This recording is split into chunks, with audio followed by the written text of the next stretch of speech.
Bonjour à tous et bienvenue sur Loclass TV, la chaîne où on review l'intégralité des épisodes de Pokémon. Parce que t'as Loclass ou t'as pas Loclass. 100e épisode des vacances de rêve.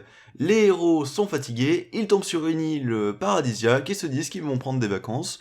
Des vacances qui les amèneront à affronter la Team Rocket à un moment, mais ce sera vite expédié. Alors oui, c'est très vite résumé parce que c'est un épisode où concrètement il ne se passe rien, mais en même temps qui est pas mal. Parce que c'est un épisode où on se pose, on fait le point un peu sur les relations entre les personnages, mais là vraiment tous les personnages, et c'est plutôt cool. En fait, très tôt dans l'épisode, chacun va appeler tous ses Pokémon, et on va voir les Pokémon interagir entre eux, voir comment ils vivent tous ensemble.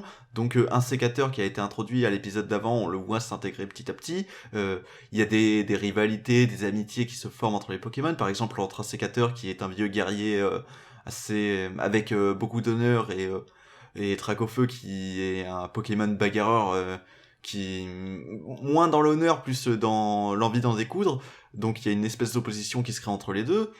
Marill et Togepi, on voit que c'est deux Pokémon qui s'entendent plutôt bien, du fait que Togepi, qui est complètement innocent, qui est un enfant, arrive à bien s'amuser avec Marill, qui est assez joueur, assez tout ça. C'est même aussi Togepi qui va être le premier à toucher un sécateur, à arriver à lui parler, parce que d'un côté on a un Pokémon intimidant, de l'autre quelqu'un qui est complètement innocent, donc qui s'en fout de son côté intimidant. Pareil pour Ronflex, on nous le met une nouvelle fois en avant, on commence un petit peu à le développer, et il y a ça avec à peu près tous les Pokémon, et même avec les héros, entre les héros et leurs Pokémon, les héros entre eux, les héros d'un point de vue général. Donc au final, c'est un épisode où il se passe pas grand chose, mais qui fait plutôt du bien par rapport aux relations entre les personnages. Ça me rappelle un peu l'épisode euh, Tempête de neige, où justement on voyait Sacha dans une relation de confiance avec ses Pokémon.